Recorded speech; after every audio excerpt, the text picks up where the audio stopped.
కళింగ యుద్ధంలో మానవకాండ చూసి చలించిపోయిన అశోకుడు బౌద్ధ మతంలోకి మారిపోయి మానవాళి మనుగడకు బలమైన పునాదులు వేశాడు. అయినా ప్రపంచవ్యాప్తంగా హింసాకాండ అంతగా చల్లారలేదు. అనేక ప్రాంతాలలో అనేక రూపాలలో హింసాకాండ జరుగుతున్నది. కొన్ని చోట్ల జాతుల హననం, కొన్ని చోట్ల యుద్ధాలు, కొన్ని చోట్ల టెర్రరిజం. ఈ మానవ జాతిని హింస అనే జాడ్యం వదలట్లేదు. నిజానికి బౌద్ధ మతాన్ని పాటించే దేశాలలో మానవ హననం విశృంఖలంగా జరిగింది, ఇప్పటికీ జరుగుతోంది.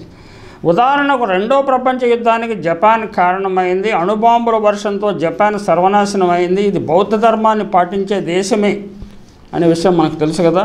అలాగే చైనా, కాంబోడియాలలో కమ్యూనిస్టులు చేసిన మానవ హననం అంతా ఇంత కాదు. తాజాగా మన పొరుగున ఉన్న శ్రీలంకలో జరిగిన నరమేధం గురించి చెప్పడానికి మాటలు చాలవు. బౌద్ధ ధర్మాన్ని పాటిస్తామని చెప్పుకునే సింహళీయులు తమిళ మైనారిటీలపై చేసిన ఆగడాలు అన్నీ ఇన్ని కావు. ఇప్పుడిప్పుడు ఇస్లాం మతం అనుసరిస్తున్న దేశాలలో హింసాకాండ హద్దు అదుపు లేకుండా జరిగిపోతున్నది. ఇలా ఉండగా వింతల్లో వింతగా అమెరికా అధ్యక్షుడు డొనాల్డ్ ట్రంప్ యుద్ధ భయం లేని ప్రపంచాన్ని కోరుకుంటున్నానంటూ ప్రకటనలు చేస్తున్నారు. యుద్ధాలను ఆపేస్తానంటున్నాడు.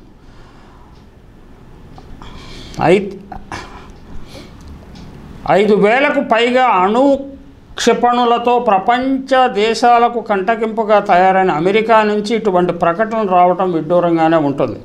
లక్షలాది మంది యూదులను జాతిహననం చేశారు. మతం పేరుతో, జాతి పేరుతో ఈ హత్యలు జరుగుతూనే ఉన్నాయి. శ్రీలంకలో, రువాండాలో ఇటువంటి జాతిహననాలు జరిగాయి. దీనివల్ల ఆయా దేశాల్లో జనాభా తగ్గిపోయింది. ప్రజలు వలసలు పోయారు.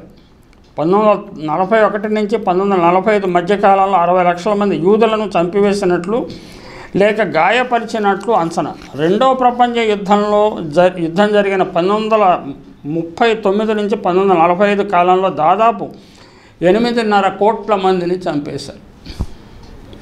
1959 నుంచి 1961 మధ్యకాలంలో చైనాలో కరువు వచ్చి దాదాపు 4.5 కోట్ల మంది చనిపోయారు.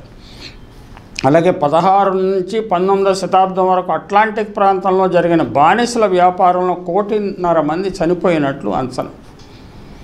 1994లో రువాండాలో జరిగిన జాతి కలహాల్లో జనాభాలో 10% అంటే 8 లక్షల మంది హత్యకు గురయ్యారు. 1975-79 సంవత్సరాల మధ్యకాలంలో కాంబోడియా 20 లక్షల మంది జాతి కలహాల వల్ల మరణించారు. దేశం మొత్తం జనాభాలో మరణించిన వారు 25%. వారు జాతీయత, కమ్యూనిజము, మతం, రకరకాల పేర్లతోటి ఏదో ఒక సమాజంలో ఉన్న వైరుధ్యాల సాకుగా చూపి మానవ హననానికి పాల్పడుతున్నారు. 2009లో శ్రీలంకలో తమిళ టైగర్స్పై విజయం సాధించిన సింహళ సైన్యం 40,000 మంది స్త్రీ బాల వృద్ధులను నిర్దాక్షిణ్యంగా కాల్చి చంపింది. వీరందరూ తమిళ జాతీయులే. ప్రాణభయంతో అడవుల్లో దాక్కున్న వారికి ప్రాణభయం లేదంటూ ప్రకటించి తెల్ల జెండాలతో ఆరుబయట ప్రదేశానికి రానిచ్చి కాల్పులు జరిపి మానవ హననం చేశారు. శ్రీలంక సైన్యం అధికారికంగా ఇక యుద్ధ విరమణ చేశాము, ఎల్టీటీని అణిచివేశాము, ఇక సామాన్య పౌరుల మీద ఎటువంటి దాడులు జరగవు, సైన్యం చాలా కరుణార్థ హృదయంతో ఉంటుంది అని ప్రకటనలు చేసి వాటిని నమ్మి బయటికి వచ్చిన 40,000 మంది స్త్రీ బాల వృద్ధులను చంపేసింది. ఇది అమ్నెస్టీ ఇంటర్నేషనల్ ధృవీకరించింది కూడా. అంటే మనుషులలో మానవత్వం ఎక్కడ ఉన్నది? స్త్రీలను, బాలలను, వృద్ధులను కూడా చంపేసే క్రూరత్వం ఎక్కడి నుంచి వస్తున్నది? మతం నుంచి వస్తున్నదా లేకపోతే జన్యువు ద్వారా వస్తున్నదా ఏం తెలియదు. ప్రపంచవ్యాప్తంగా, విశ్వవ్యాప్తంగా ఇదే జరుగుతున్నది. ఇది ఎంతకాలానికి ఆగుతుందో, మానవ సమాజం ఇంకా ఎంతకాలం ఈ పరిస్థితి నుంచి దాటడానికి ఎంత సమయం పడుతుందో మనకు తెలియదు. నిజానికి అనేక దేశాలలో రకరకాల కారణాలతో అణచివేతలు, దారుణాలు, మానభంగాలు ఒక రకం కాదండి, చాలా దయనీయంగా ఉన్నది. అంటే మానవ జాతి ఈ పరిస్థితి నుంచి దాటే స్థాయికి ఇంకెప్పుడు వస్తుందో తెలియదు. మహాకవి శ్రీశ్రీ అన్నట్టు ఏ దేశ చరిత్ర చూసినా ఏమున్నది గర్వకారణం, నరజాతి చరిత్ర సమస్తం పరపీడన పరాయణత్వం.